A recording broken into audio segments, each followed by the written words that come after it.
नमस्कार मित्रांनो, श्री मराठी स्टोरीमध्ये आपल्या सर्वांचं मनपूर्वक स्वागत आहे. न कळत जुळे प्रेम भाग 50. अभि म्हणाला, ओके, म्हणजे तू हे तरी मान्य करते की तू माझ्यावर प्रेम करतेस. अभि तिच्या नजरेला नजर देत बोलतो. तशी आराध्या अडखळली. त्याच्या प्रश्नावर तिला काय उत्तर द्यावं हे सुचत नव्हतं. कोण जाणे, जर तिने तिचं प्रेम कबूल केलं तर. आराध्या म्हणाली, नाही नाही नाही करत मी तुमच्यावर प्रेम अभि. तुम्ही कुणा दुसऱ्याचे आहात. माझा तुमच्यावर काही एक अधिकार नाही. माफ करा अभि मला. मी नाही देऊ शकत तुमची साथ आयुष्यभरासाठी. नाही देऊ शकत. स्वतःच्या ओंधळीत चेहरा लपवून आराध्या रडत होती. अभि म्हणाला, फाईन. जर तू माझ्या आयुष्यात नाहीस तर त्या माझ्या आयुष्याला, त्या जगण्याला आता अर्थच उरला नाही. तिला काही कळायच्या आत अभिने तिच्या फोरहेडवर किस केला आणि म्हणाला, बाय, कायम खुश राहा. एवढं बोलून अभि तडक कारमध्ये जाऊन बसला आणि कार स्टार्ट केली आणि कार निघाली समोर असणाऱ्या दरीच्या दिशेने. तो नजारा पाहून आराध्याचं तर अवसासन गळून गेलं होतं. तिला वाटत होतं की मी जर त्याला समजावलं तर तो समजून घेईल, पण तिला हे कुठे माहीत होतं की त्याचं तिच्यावर प्रेम हे अगदीच त्या सागरासारखं अथांग आहे. कसलाच मागचा पुढचा विचार न करता आराध्या पळतच जात अभिच्या कार समोर दोन्ही हात पसरून उभी राहिली. अभिने तिला समोर बघताच कारला करकजून ब्रेक मारला आणि स्टेअरिंग जागच्या जागी गरकन बळवली. जवळपास 2-3 वेळेस कार स्वतःभोवती गोलाकार गिरकी घेत फिरली असेल. जशी कार थांबली तसा अभि पटकन गाडीतून खाली उतरत पळतच आराध्याजवळ आला. अभि म्हणाला, आर यू मॅड? असं कोणी करतं का? मूर्ख मुलगी. तुला काही झालं असतं तर मी स्वतःला कधीच माफ करू शकलो नसतो. You stupid. आय अभि तिच्या दोन्ही खांद्यांना धरत बोलत होता. काही वेळाने तर त्याला शब्द सुचेनासे झाले होते आणि बस मग कुठलाही विचार न करता त्याने तिला आपल्या मिठीत बंदिस्त केलं. The safest place in whole world. आराध्यासाठी.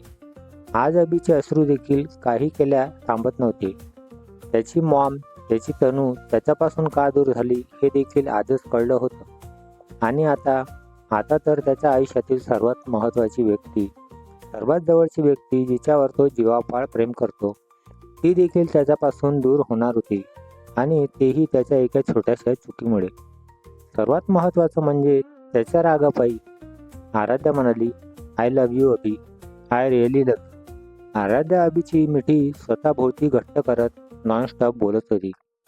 अभि म्हणाला, काय म्हणाली शोना? से इट अगेन. अभि एक्साइट होऊन तिचा चेहरा आपल्या हाताच्या ओंधळीत पकडून बोलत होता. आराध्या म्हणाली, yes Abhi. I really love you. I can't live without you. नाही राहू शकत मी तुमच्याशिवाय. प्लीज मला एकटे सोडून जाऊ नका. तुम्हीच नाही राहिला तर माझ्या जगण्याला काय अर्थ आहे? मी मान्य करते अभि. खूप खूप खूप प्रेम आहे माझं तुमच्यावर. मी मान्य करते. तुमचं अस्तित्व माझ्या आयुष्यातील तुम्हाला गमावण्याची ताकद नाही अभि माझ्या. ही शोना लखलखाट करेन ना तर ती फक्त या अभिच्या ज्योतिरूपी प्रेमानेच. I love you. I love you so much. आराध्याने अखेर मान्य केलं तिचं प्रेम आणि तिचे ते बोल अभिच्या मनाला सुखावून गेले. गालातल्या गालात हसत आनंद अश्रूंना स्वच्छंदपणे बागळू देत अभिनेही तिच्या भोवतीचा विडखा अगदी घट्ट केला. थोडा वेळ एकमेकांच्या मिठीत घालून नंतर दोघेही बसले होते निवांत त्या सुंदर हिरव्यागार टेकडीवर, एकमेकांचा हात हातात घेऊन, एकमेकांच्या खुशीत शिरून येणाऱ्या उज्ज्वल भविष्याची स्वप्न रंगवत. आराध्या म्हणाली, का केलं अभि असं? तुम्हाला काही झालं असतं तर? आराध्या लटका राग दाखवत त्याच्या दंडावर हळू चापट मारत होती. अभि म्हणाला, तू आहेस ना कायम मला सावरायला. तू असताना त्या यमाची बिशाद आहे का माझ्या मागे पुढे फिरकण्याची? आराध्याला एका हाताने जवळ घेत अभि म्हणाला, पण नाही म्हणता म्हणता पडलीस ना माझ्या प्रेमात? एक भुवई उंचावत अभिने आराध्याला विचारले. आराध्या म्हणाली, मग तुमचं प्रेमच एवढं आहे की तुमच्यापासून दूर राहणं आता तरी मला शक्य नाही.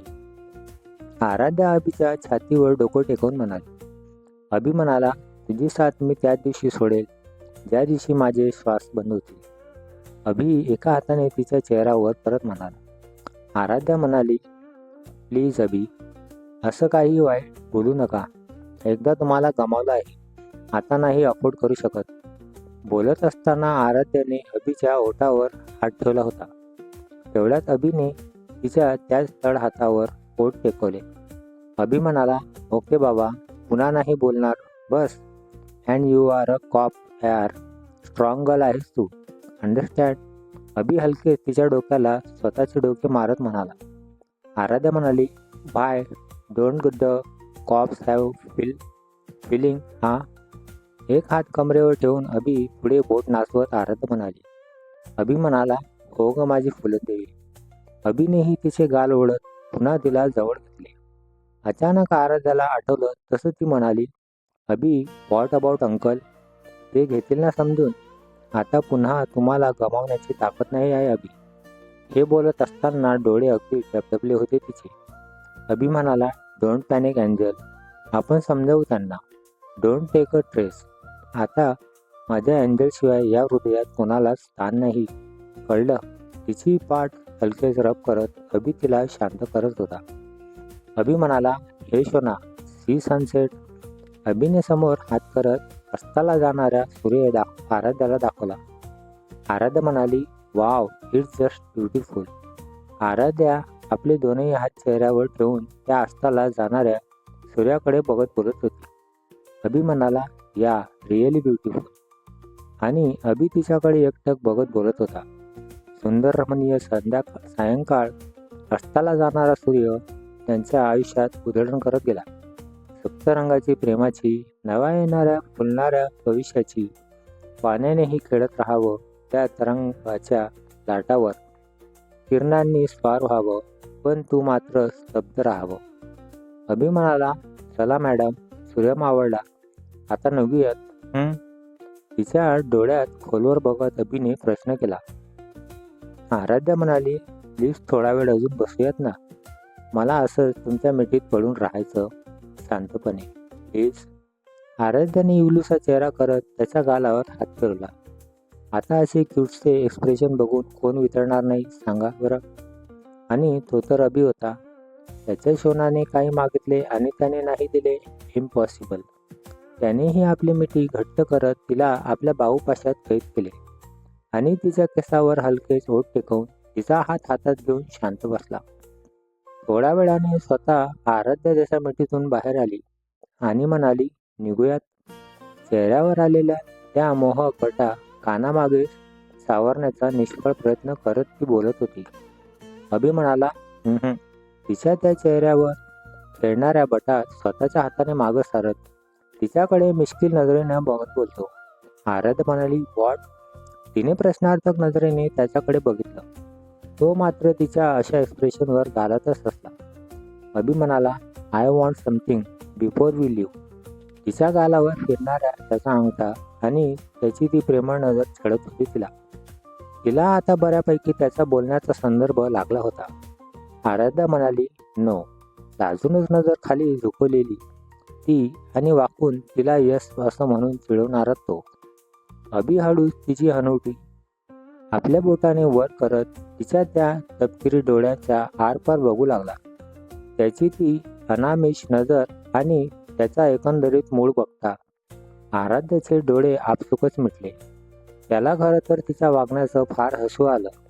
त्याने अलगद तिच्या गालावर आपले ओठ टेकवले आणि बाजूला झाला. अभि म्हणाला, हे हवं होतं मला वेडाबाई.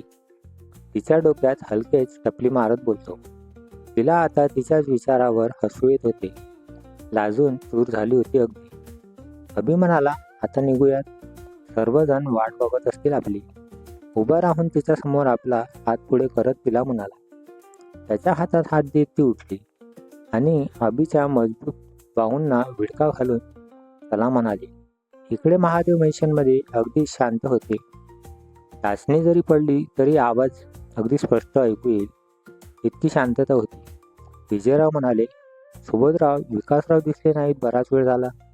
चहाचा घोट घेत विजयरावांनी सुबोधरावांना विचारले. अभि म्हणाला, डॅड तर इथंच होते थोड्या वेळापूर्वी. आदित्य इथे तिथे नजर टाकत म्हणाला. सुबोधराव म्हणाले, मला माहिती आहे कुठे असेल दादा. हातातील चहाचा कप अलगद टेबलवर ठेवत सुबोधराव उठून निघाले सुद्धा. आणि त्यांच्या पाठीमागे विजयरावही निघाले. विकासराव म्हणाले, सुमती, खूप वाईट वाटतंय. असं सर्व ह्या पद्धतीने सर्वांना देखत येईल याची कल्पना पण केली नव्हती ग मी. पण आज तुला आणि आपल्या लेकरांना न्याय मिळालाय. शीतलला तिच्या कर्माची शिक्षा झाली आहे. फक्त सुबोध आणि आदित्यसाठी खूप वाईट वाटते ग. जे दुःख माझ्या आणि अभिच्या वाटेला आलं तेच दुःख सुबोध आणि आदित्यला देखील. बोलताना हुंदका दाटून आला विकासरावांना. विकासराव म्हणाले, म्हणूनच खूप वाईट वाटतंय. मी भोगल्या आहेत त्या यातना. आपल्या जिवलग सखा जीवनसाथी जेव्हा आपल्या आयुष्यातून निघून दूर जातो ना, तेव्हा काय वाटतं हे मला विचार. आता तर माझ्या अभिच्या आयुष्यात पण हेच दुःख त्याच्या वाट्याला पण. आपला सखा जिवलग गमावल्याचे दुःख कसं सहन करणार तो देव जाणो. पण एक सांगू सुमती, तू ती अट नको ठेवायला होती. तुझ्या त्या एका अटीमुळे माझा अभि आयुष्यभरासाठी दुःखाच्या डोहात अडकणार. कारण त्याच्या नजरेत असलेलं आराध्याबद्दलचं अथांग प्रेम बघितलंय मी. खूप खूप प्रेम करतो ग तो आराध्यावर. आणि तुला माहिती आहे ती पोर पण खूप प्रेमळ, समजूतदार, मनमिळाऊ अशीच आहे. आणि स्वभाव तर अगदीच तुझ्यासारखा. खरंच मानावं लागेल आपल्या चिरंजीवांच्या चॉईसला. पण आता त्याचा काही एक उपयोग नाही. त्याने जे स्वप्न बघितलंय ते कधीच सत्यात उतरणार नाही. वाईट वाटते मला अभिसाठी, खूप वाईट.